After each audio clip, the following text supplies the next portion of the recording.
जय हिंद। मैं हूं इसके समीर और आप देख रहे हैं इसके टीवी इंडिया। खबर हमारी, नजरिया आपका। आइए बढ़ते हैं आज की खबर की तरफ।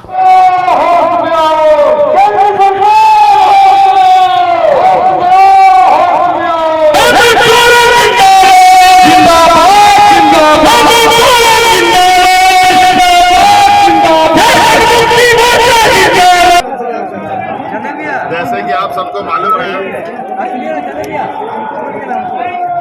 कि आज मुझे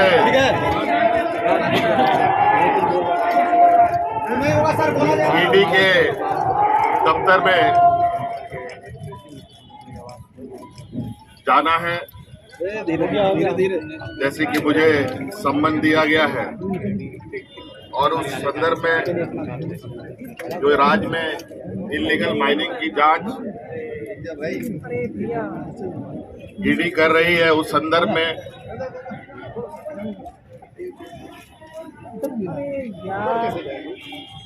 मुझे बुलाया गया है। और इस संदर्भ में भी मैंने एक पत्र ईडी को भेजा है जो आपको भी उपलब्ध करा दिया जाएगा कि किस तरीके से 1000 करोड़ का घोटाला के बारे में जो जिक्र आया है साहिबगंज जिले से, बड़ा दुर्भाग्यपूर्ण है कि सालाना भी अगर हम देखें पूरे राज्य में स्टोन चिप से 1000 रुपए की आमदनी भी नहीं होती। इसका आधार कैसे बना, कैसे नहीं बना, ये समझ से परे है। और 1000 करोड़ रुपए का घोटाला करने के लिए कितने करोड़ों का खनन होगा, उनका ट्रांसपोर्टेशन कैसे होगा, और जो विगत 2 साल को अगर हम देखें, जब से एजेंसी जांच कर रही है, जो आरोप लगे हैं वो कहीं से संभव प्रतीत नहीं होता। मुझे लगता है कहीं ना कहीं एजेंसियों को पूरी विस्तृत जांच पड़ताल करने के उपरांत ही किसी ठोस निर्णय पे या एक ठोस आरोप लगाना चाहिए। आज मैं राज्य का मुख्यमंत्री हूं, एक संवैधानिक पद पर हूं, और जिस तरीके से सम्मन की कार्रवाई चल रही है, लगता है कि हम लोग देश छोड़ के भागने वाले लोग। और मेरे राजनीतिक इतिहास में मुझे नहीं लगता है व्यापारियों को छोड़कर कोई राजनीतिक दल देश छोड़ के भागा हो या राजनीतिक दल के नेता देश छोड़ के भागे हो। और आज कहीं ना कहीं ऐसे कार्रवाई से राज्य में एक संशय की स्थिति उत्पन्न होती है। कार्यपालिका को निरंकुश करने का एक माध्यम बन सकता है, सरकार को अस्थिर करने का भी एक षड्यंत्र कहा जा सकता है। कहा जाए कि जो हमारे विपक्ष है, जो सरकार बनने के बाद से ही सरकार गिराने के षड्यंत्र लगे हुए थे, और ये षड्यंत्र की पनडुब्बी जो पानी में डूब डूब करके काम कर रहा था, ऊपर आने की ताकत नहीं रख रहा था, आज उस पनडुब्बी को धीरे धीरे बाहर लाने का प्रयास किया जा रहा है।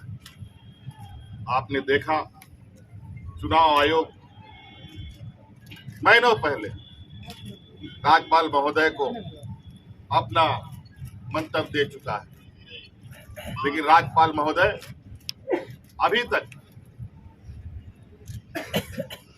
उस लिफाफा को उन्होंने नहीं खोला। मुझे लगता है कि वो भी किसी समय का इंतजार कर रहे थे। और आपने सुना है, पूरे देश के खबरों में चला, महामहिम ने दूसरा मंतव्य चुनाव आयोग से मांगा है, जो बिल्कुल ही असंवैधानिक।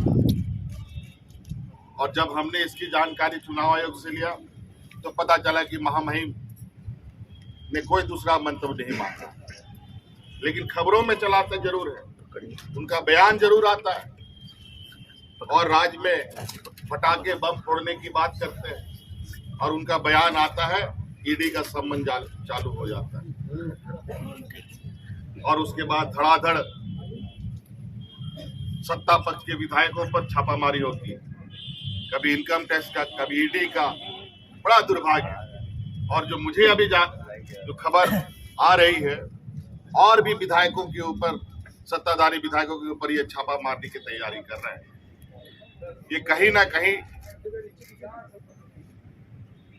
राज्यपाल भी राजनीतिक से जो संवैधानिक पद है, जिसको हम कहते हैं कि ये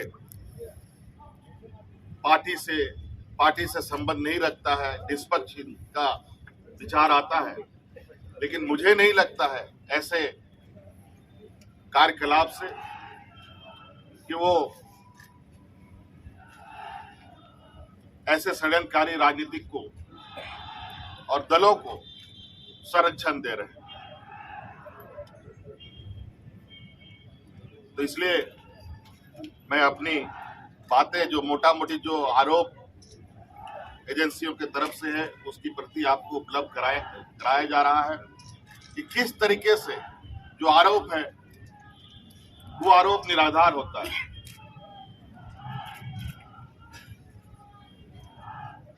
जब हमारा सरकार के कार्यकाल में रेवेन्यू की इतनी जबरदस्त बढ़ोतरी होती है, बड़े पैमाने पर कार्रवाई होता है,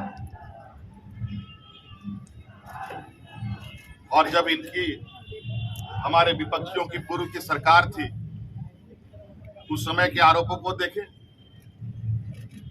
रेवेन्यू में भी नुकसान, कार्रवाई में भी धीमी गति।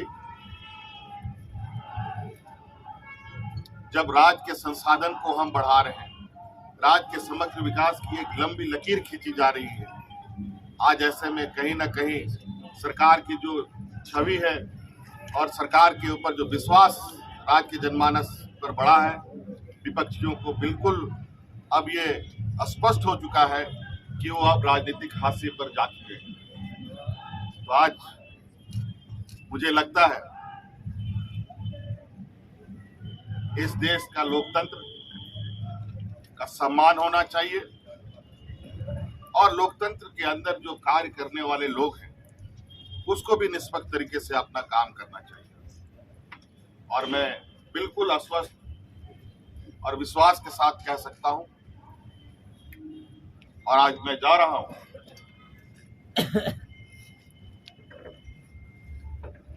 और इस बात पर जोर निश्चित रूप से दूंगा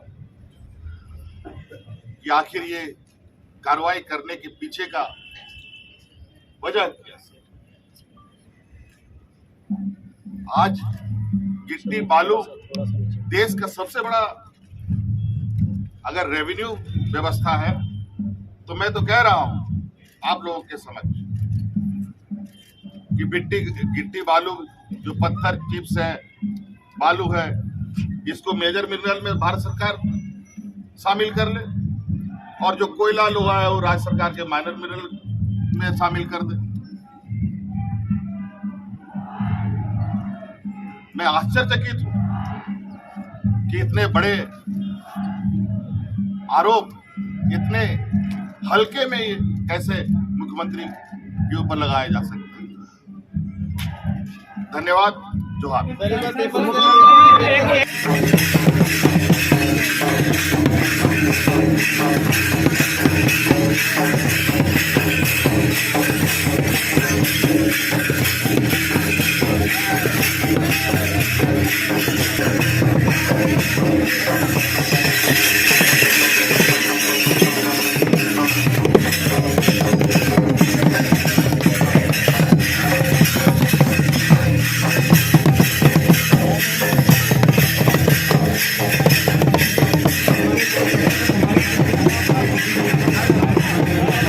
इसी तरह की ताजा खबर देखने के लिए हमारे YouTube चैनल SKTV इंडिया को सब्सक्राइब करें और खबर अच्छी लगे तो लाइक करें और अपनों में शेयर करें। और खबर पढ़ने के लिए हमारे वेबसाइट पेज sktvindia.com पे विजिट करें। जय हिंद।